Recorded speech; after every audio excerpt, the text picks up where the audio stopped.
What's up, fam? Hi, Shai here, and welcome back to another episode of EXTOL WE. And this week, Charla, my kids, two people of blessing, Megan and my father are the extras, and I am the ordinary. Happy Father's Day to you all. Recording this video on Sunday, June 21st, 2026. Friends, the Lord has done so much stuff in this last week. I had to write it all down, so I'm going to be following notes out of my notebook to try to keep myself on track. The videos that went live today or Faith Begets Faith, connected 3.5 years ago in the past, a video called Living in Hell. Now, friends, it's so beautiful to see how Father marks out a pathway for us to follow by faith, that he marks out a race of faith that we're to follow with perseverance. Now, if it's not marked out and we're not running on the track, we're just wasting energy running in circles. We're not running a race, we're just wasting energy. It's so beautiful to see that a race is marked out for us. It's got signposts that we can look to know, oh, look, there's this signpost. Oh, look, there's the next signpost. I'm on track and I'm moving forward. And the beautiful part about the signposts, the billboards that God sets out for us on our race of faith, is that when we look backwards, as soon as we pass that marker, when we look backwards on the back side of that sign that's marking out our next step of faith, we'll always find some aspect of encouragement of what God has done in the past to build up our hearts to make it to the next sign. So, friends, as I have gone back and looked at all of the signposts of the things that God has done in my life to encourage my heart, has been absolutely crazy. If you haven't seen the video, Faith Begets Faith, go back and watch that. I tell how the Lord brought Charlotte and I together in our covenant relationship. It's so incredibly beautiful seeing the fingerprints of his movements directing our lives towards one another. But as I went back this last week and I began to look at more of the things that God has done, absolutely blows my mind. Friends, I wrote the journal entry to my future wife and my children on January 2nd, 1992. And Charlotte and I's very first date together, our first official date, was on April 2nd, 2007, 183 months after I'd written that initial entry to my future wife and children. And then Charlotte and I, as a result of that, then we would go out on dates on the 2nd of every month leading up to our engagement and marriage. And such that I asked Charlotte to marry me on June 2nd, 2010. That is so beautiful to see how the Lord was walking through life with us and working within what he had planted in my life as a little 12-year-old boy back in 1992. And that from the time when I wrote that first entry, the first content to my future wife and my children, to June 2nd, 2010, is 221 months from the time that I've been to that when I got engaged to Charlotte. And now, here on Father's Day, June 21st, 2026, as that video goes live, celebrating what the Lord has done, that it's 34 years, 5 months, 19 days since I wrote my first initial entry. And now here in this day on June 21st, Sunday, June 21st, 2026, that this expression is going live that says faith begets faith. As we keep taking those consistent actions of faith over time, it leads to faith's fullness. Now, other silly things than that I tracked with God over this last week, that Charlotte and I dated exactly 3.5 years from March 11th on her birthday to September 11th, our anniversary when we got married together. 3.5, I don't know, doesn't sound familiar to me. I don't know, it might apply. 3.5 years exactly that we dated together before we got married on September 11th. And then God has spoken, obviously, so powerfully through the number 11 all throughout the Extraordinary Life with Elijah process. It's just down the road over here, the 111 degrees west, right on the edge of Bozeman. That 111 squared is 1, 2, 3, 3, 2, 1. It's as easy as 1, 2, 3, 3, 2, 1, Elijah, go. So beautiful then to also consider that as I was going back through reading in that journal that my grandma got for me with the little bear on the front, that the Lord reminded me that that journal is what brought me into the inheritance of my little girl, Lucia Grace and Jamin Uriah, that my wife had scheduled me to go in for a scheduled vasectomy in our period of time of raising children that I got my journal out from my grandma, looked at the bear on the front, and the bear has a little pink ribbon on its neck. And as soon as I saw that journal, I said, I'm not done having kids yet.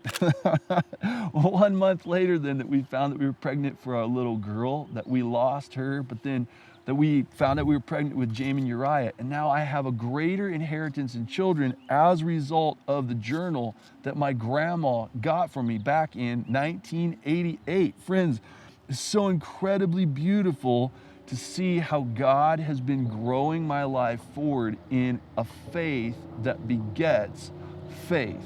So I got my kiddos to bed and now hiking up to the M. It's just before 9 o'clock. It's still incredibly bright outside. And I hopefully get up to the M just about golden hour. But as I considered this last week, all the things that the Lord has been doing to encourage my heart, to take my faith in moving forward in the consistent actions of faith over time. It's taking that next step with Him. It's been so beautiful to see how He's rewarded my faith with new aspects of His revelation and His goodness to bless my heart and keep moving forward. As I recorded my video back on August 13th, 2022 for the start of season 7, graveside with my little friend Ruby, celebrating her life on my 42nd birthday. I was having such a hard time moving forward, but my mind was so incredibly blown by God's goodness and the revelation of what He was speaking through my friend's little prophetic life. And as I went to record my video then for back in 2022, I pulled a picnic table over under a tree. As I was pulling it over, I found a gold coin on the ground, a Sacagawea coin, and I said, guys, I found gold, and I am paying the price by praying the price.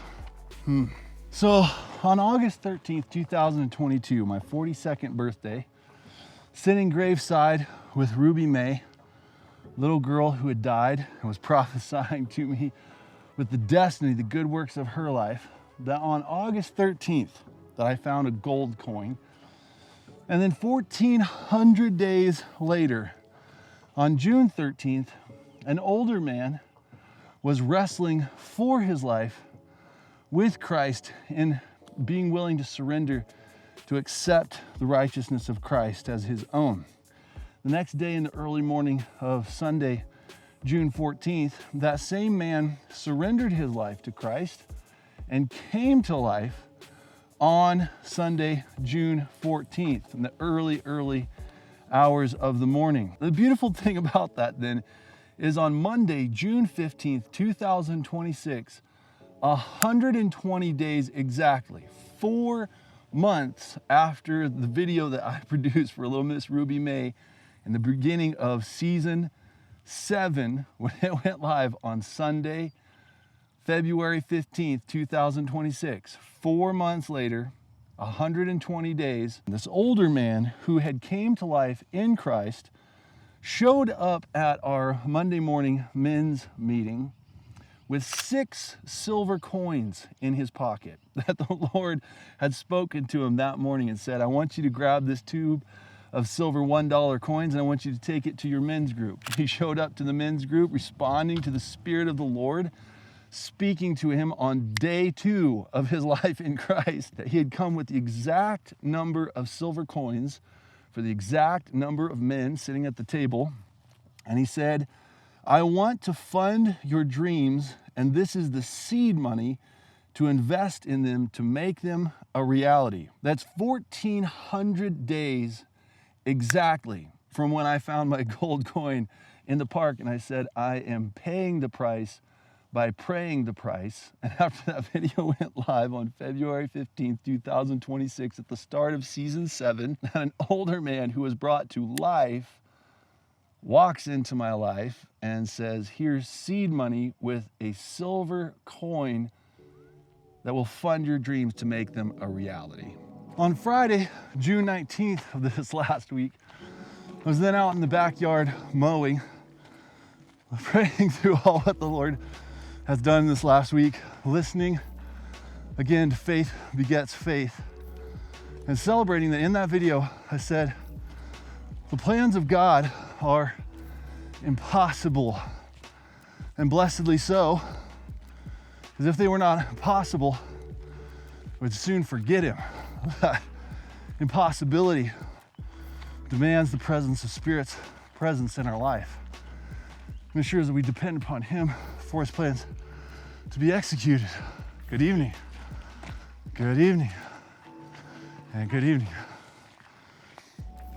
Now, in that space though, as I began to think through, Lord, these things are impossible. What is going on? That we're struggling in our finances like crazy, that our bank account is going down less and less, and that you've called me to pay, oh, my tongue is slipping prophetically, that you've called me to pay for the United Night of Worship on Sunday, February 14th, 2027, the Brick Breeden Fieldhouse in Bozeman, Montana. I was like, Lord, I'm having a hard time just paying for groceries, is what I said to him. I said, I can't even hardly pay for groceries for my kids, let alone the tens of thousands of dollars necessary for the Brick Breeden Fieldhouse. I then went and listened to the last episode in EXTOL WE, and just began to be overwhelmed in this passion, this desire to tell the story of my Father's glory in the finish of what he's called me to do. And I'm like, Lord, I long for that to happen. I long to see your glory displayed. These are such exciting things, but the numbers are not adding up. Friends, I went back in the house. I was melting down. I was pinched in the middle of my miracle of God revealing himself with power, but still being faced with impossibility. I talked with my wife, poured my heart out to her with many tears and much frustration, stress, and anxiety. She prayed for me, invited me to go play checkers with my oldest, Azriela. I sat down, was focusing on breathing and crying when suddenly our doorbell rang. Just ran into Scott and Olivia, my friends. Oh my goodness, so good to see them. What a blessing, another blessing to my day. But as the doorbell rang and I asked Charla, are we expecting someone? Like, what's going on? She said, no, not expecting anybody. So it answered the door, and there on my mat, under a heart-shaped rock, was an envelope that said Philippians 4:19, which says, and my God will meet all of your needs according to his glorious riches in Christ Jesus. And friends, in the envelope was a prepaid Costco card for $500. Shut the front door, friends. We don't know who bought it for us, but they'd purchased it for us back on June 16th of that week, and then put it in an envelope, parked it on our front door under a heart-shaped rock in the exact day when I was needing it the most. Good evening, sir. It's so beautiful, friends. Here I am in the backyard, falling down in faith because of impossibility. It's not just very hard, it's impossible. I was pinched between the joy and the hope of God, his affirmations in my life, and the realness of the moment of like, wow, this is impossible. I don't even have money to pay for my kids' groceries. And here the Lord sends some ding dong. Here's a $500 prepaid Costco gift card to pay for your kids' groceries. Friends, it is so incredibly beautiful up here. I cannot even tell you. Sun is going down in the west. There is a huge storm off to my left with lightning, thunder. Oh, it's so incredibly beautiful. Father's just showing off, and that's my life. That's what God loves to do. Like this is who I am. This is my key. It's the song of my life being expressed in my key, which brings us to my friend Megan and her blessing to me. And that this last Tuesday that I got to play with her and a number of other friends in a worship night called Pursuit Encounter. As we were getting ready, she said, make sure everybody's tuned to A444. A lot of the people on the worship team didn't know what that was. So Megan sent us 2 recordings explaining what A444 was all about. I wanted to listen to those. And as I did, drove along in my car, that the lady presenting was talking about how the Lord had given her keys of victory to be able to break through. That as I heard her speaking, that I was like, surely she's saying keys as in pitch class, that the Lord has given her keys of victory for breakthrough. And no, she was not. She was talking about spiritual keys. Jesus said, I've given you the keys to the kingdom of heaven. Whatever you loose on earth will be loosed in heaven. What you bind on earth will be bound in heaven. But as she listened, that the Lord was very clearly speaking to me, I've given you a key. And so I turned off the recording and began to pray and say, Lord, could you please explain this to me? And that he said, the sound is in your key. And friends, when he said that, I knew that right away that he was speaking to me about the key that I've been wearing since the beginning of the year. This year, our word for my faith family is unlock. I bought a prophetic key from my pastor, Michael. It's got 22 and 55 on it, Isaiah 22:22, Isaiah 55. The Lord's been speaking to me out of those passages. I was like, Lord, I think that's my key. I want to keep that key. He said, no, it's not your key. This is your key. Wear this key. I put this key on my neck December 31st of 2025 and have been wearing my key since that time. As I began to pray, holding my key, driving along, I said, the sound is in my key. The sound is in my key. That the Lord said, turn your key around, son. It's hollow in the barrel and you can blow it like a whistle. Friends, as soon as I blew my key, right away, got out my frequency analyzer. My key is in the key of 777 hertz. Friends, this is what I live for. These moments of God breaking through, popping his face of glory out and saying, Elijah, do you see all of my goodness passing before you that declares my identity in the midst of all of my goodness? Do you see me, son? Do you understand who I am? Friends, that is key to my life.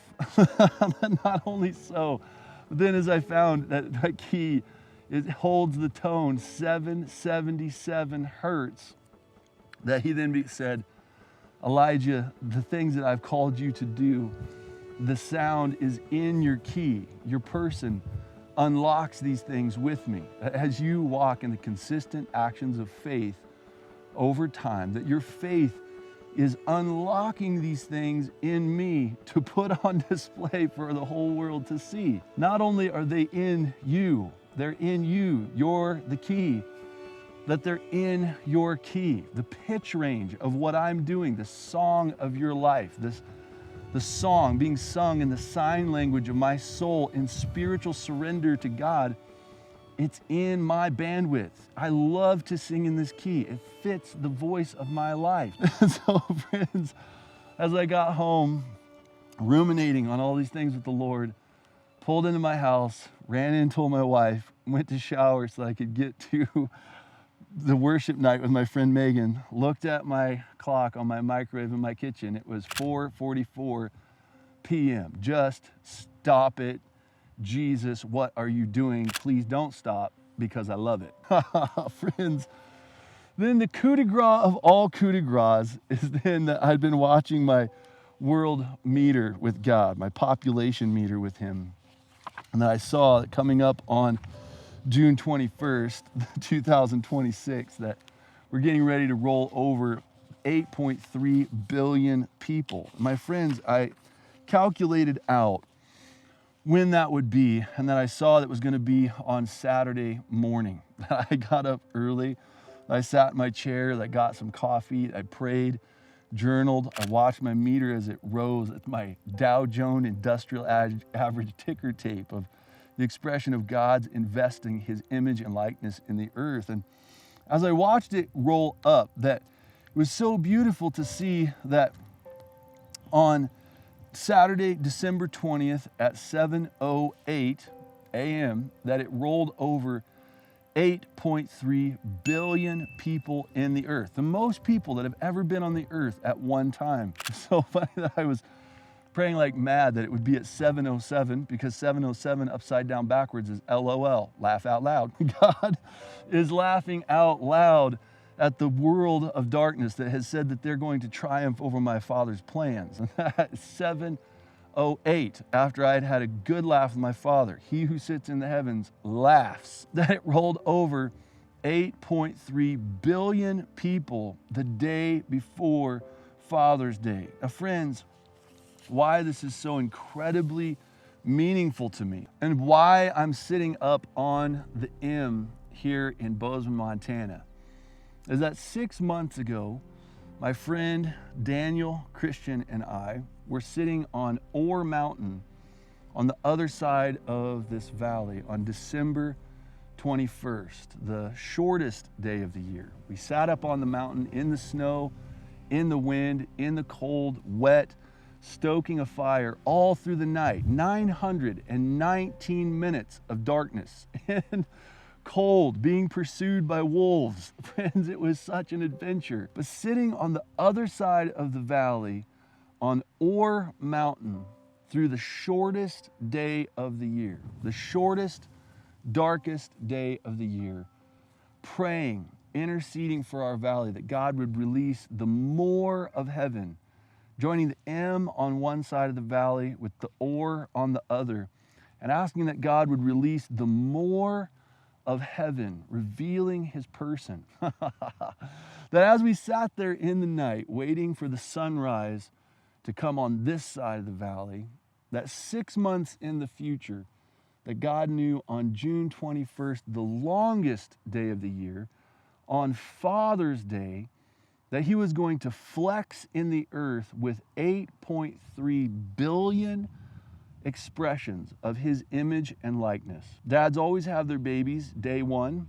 and day two is when they let other people begin visiting what they have birthed. And that here on Father's Day, that I now am sitting on the M on the mountain, on the other side of the valley, and the longest day of the year, watching a sun set in the east, marveling over the goodness of my Father to reveal the more of heaven. Friends, we ask the Lord for the more, but that today the Lord has answered that prayer in the most. Is the most people that have ever been on the face of the earth, the offspring, the seed of heaven that is representing our Father's image and likeness. As each one of us walk in faith and surrender before him, running the race that's marked out for each one of us to run.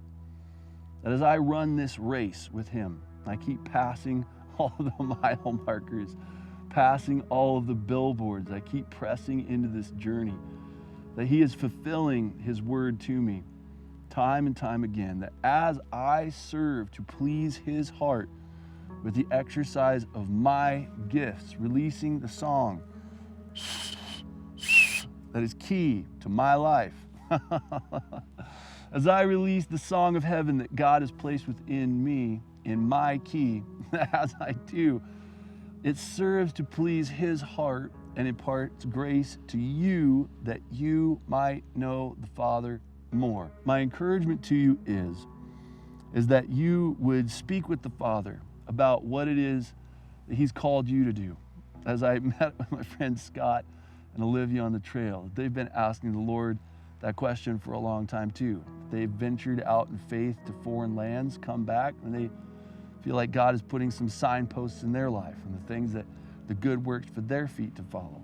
Out of the example of their lives, out of the example of my life, of Christ's grace and His Spirit being poured out through us, my encouragement to you is that you would ask the Father, what are the good works of your life? What are the gifts that He's given you? And that you would serve to please our Father's heart through the exercise of your gifts to impart grace to the rest of us, that we could know the Father more. So if you subscribe to what we are doing, because it is dark, if you subscribe to what we are doing, then hit the button, hit it, and then get it. Hit the bell as well so you get notified with new content. And if you love this video, you didn't just like it, hit that thumbs down button. Pray blessings on all of our lives together. I love you guys lots, and I will see you in the next video.